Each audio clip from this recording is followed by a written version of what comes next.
The theme for this year's CBD COP is mainstreaming, recognizing that it does no longer suffice to champion biodiversity in silos.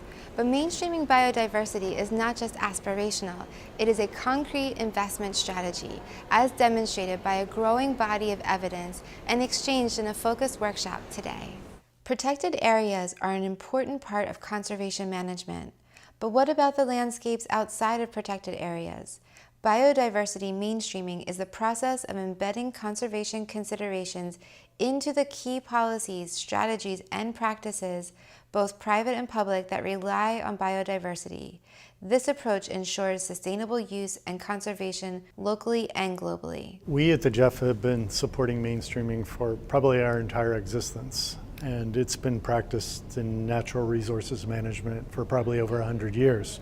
Currently, we see an evolution in mainstreaming practice where tools and opportunities for resource managers are more available and our responses to this opportunity are becoming more and more sophisticated. A review of the GEF portfolio revealed key factors for success, such as good governance, sufficient capacity, and the availability of appropriate information. What land use planning does is it provides an opportunity for discussion amongst governance levels and also the use of resources at the local level. During COP13, Mexico announced 4 new areas to be protected, bringing the total to 91 million hectares of land and sea. In addition, there's also significant work being done with the GEF to advance mainstreaming. Every dollar that was invested by the GEF, we got 9 other dollars from different sources of funding to mainstream biodiversity.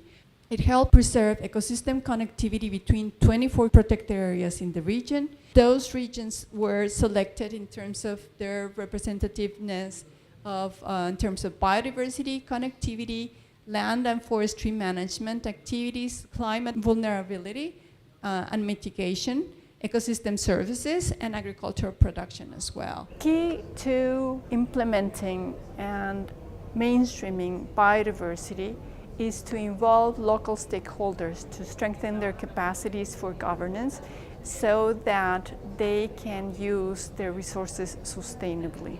One of the first ever GEF mainstreaming biodiversity projects occurred in Cuba, matching resources to the aim of providing resilient livelihoods, protecting the environment, and advancing development. For Cuba, now is very important to economic evaluation of the national resource.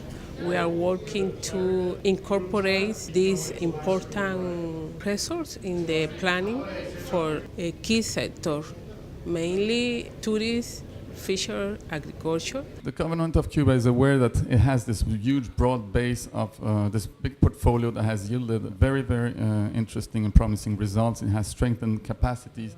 We need to work on raising the awareness on the value of nature. You know, we need to show that nature can bring benefits to fisheries, to local livelihoods, to sectoral development. We want to change policy, we want to change sectoral practices, because we think that by doing that, we will conserve the systems and at the same time generate multiple development benefits. I think we heard 2 examples today where leading innovators in conservation practice from Cuba and Mexico are really showing us the way.